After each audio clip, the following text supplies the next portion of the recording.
xaqiiqooyinka gaarka ah qaybta koowaad dagaaladii sokeeye ee Mareykanka. Dagaaladii sokeeye ee Mareykanka 1861 ilaa 65.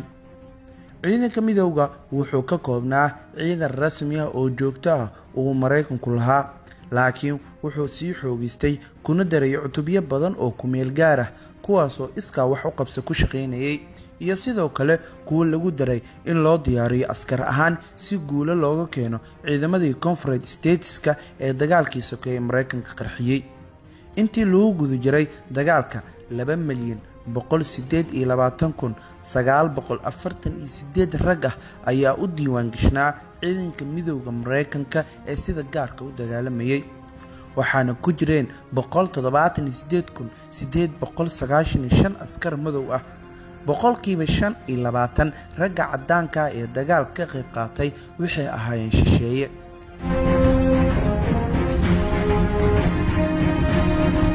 intaasi waa hordhaca dagaalka iyo weliba aasaaska. haddaba aan idinla wadaago labada qaybood habka ay u kala sareeyeen iyo weliba tirada ciidankooda. markii laga reebo ciidamadii gadaal kaga soo biiray dagaalkii sokeeye ciidanka midowga waxay ahaayeen 2,100,000 oo askar, iyadoo taas ka dhigaysa inay yihiin ku dhawaad 2 jibaar tirada ciidanka Confederate Stateska matalaya, kuwaas oo tiradoodu ahaa 1,064,000. taasi oo ka dhigan in kuwa Stateska laga badnaa oo koonfurtu dagaalamay, waqooyiga ayaana ka badnaayeen oo 2 milyan ahaa. waxay ahayd dagaalkii ugu dhimashada badnaa ee taariikhda Mareykanka soo mara. waxaa jiray ku dhawaad 210,000 oo askari oo lagu dilay ficil, halka 625,000 ay ku dhinteen guud ahaan dagaaladii sokeeye ee Mareykanka oo 4 sano socday. boqolkiiba 30 dhammaan ragga cad ee reer koonfureed ee da'doodu u dhaxayso 18 ilaa 40 waxay ku dhinteen dagaalka. qiyaastii 9 milyan oo qof ayaa ku noolaa gobolada koonfurta xilligii dagaaladii sokeeye. celcelis ahaan 3.4 milyan ayaa addoomo ahaa xilligaasi. 66% dhimashada dagaalka waxaa sabab u ahaa cudurro ka dilaacay 4 sano oo dagaalka socday goobaha dagaalka uu ka qarxay.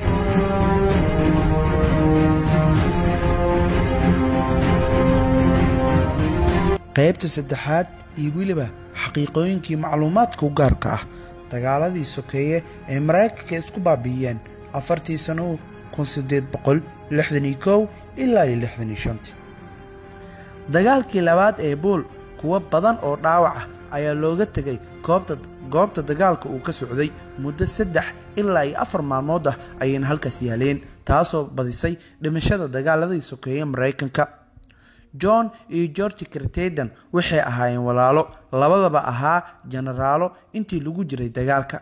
John waqooyi ayuu ahaa oo waqooyi ayuu dagaalamayay, George-na xagga koonfurta ayuu ka dagaalamayay. Stonewall Jackson oo ahaa mid ka mid ah generaalada ugu waaweyn koonfurta wuxuu ku dhintay dab qabsaday saaxiibadiisa, badbaado ayuuna u aaday. xaqiiqada kaleeto, Lincoln wuxuu ku riyooday in la dilayo maalmo yar ka hor inta uusan dilin John Wilkes Booth. Lincoln ayaa la dilayaa, John Wilkes Booth ayaana dilaya.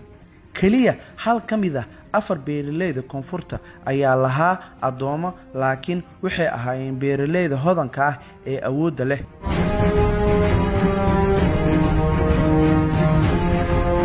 xaqiiqooyinka ugu dambeeya barnaamijkeena maanta 1861 ilaa 65 dagaaladii sokeeye Mareykanka dhexdooda maray waqooyi iyo koonfur. dhowrkii dagaal ee ugu horeeyay dhinac kasta ma lahayn labis caadi ah. tani waxay adkeysay in la ogaado cidda cadowga ah iyo midka kula jira. markii dambe ururku wuxuu bilaabay amase Mareykanka kuwa midowga u ahaa dhar midabkooda buluug ah iyo dharka loo yaqaano Confederate koofidaha caarada iyo weliba surwaalka leh. labada dhinacba labis ayay samaysteen. in badan oo reer koonfurta ah ayaa horay u yaqiinay sida qoriga loogu toogto ugaarsiga xilligaasi amase dagaalka xilliga lagu jiro. ragga reer waqooyi waxay ahaayeen rag shaqo, waxayna ka shaqeynayeen warshado, badankoodna ma aysan aqoonin sida qori loo. madaxweyne Lincoln wuxuu weydiistay Robert Lee inuu amar ku siiyo ciidamada midowga inay isdhiibaan, laakiin Lee wuxuu daacad u ahaa Virginia una dagaalamayay. waxaa lagu naanaysaa silsiladaha Sherman kadib markii John Wilkes Booth oo toogtay Lincoln oo ku riyooday ka hor inta uusan dilin. si kastaba ha noqotee wuxuu wili guuleystay inuu istaago masraxa isagoo ku qeylinaya gobolka Virginia State Motto Sig Semper Tyrannis oo micnaheedu ahaa had iyo jeer waxaan arkaa kuwa dulman. Clara Barton waxay ahayd kalkaaliye caafimaad oo caan ah taasoo ka tirsaneyd ciidamada. waxaa loogu yeeray Angel of the Battlefields waxayna aasaastay laanqeyrta cas ee Mareykanka. guud ahaan waxaan halkaas kusoo gabagabeynayaa barnaamijkeenii koobnaa ee maanta aan ka diyaarinay dagaaladii sokeeye Mareykanka dhex maray intii u dhaxaysay 1861 ilaa 65 taasoo ka dhigan Mareykanka inuu xilli mugdi ah soo qaatay balse wixii ka dambeeyay uu cashar oo ka bartay. waxaan rajeynayaa inaan wax badan idin faa'iideeyay idinkana aad ka faa'iideen barnaamijka dhageysigiisa iyo weliba daawashadiisa. barnaamij noocan oo kaleeta inta mar kale dib u kulmi doono waxaan idinkaga tagayaa Ilaahay ha idin nabad yeelo inta aan kala maqannahay Ilaahay anagoo nabadna dib han isku soo celiyo sidaa iyo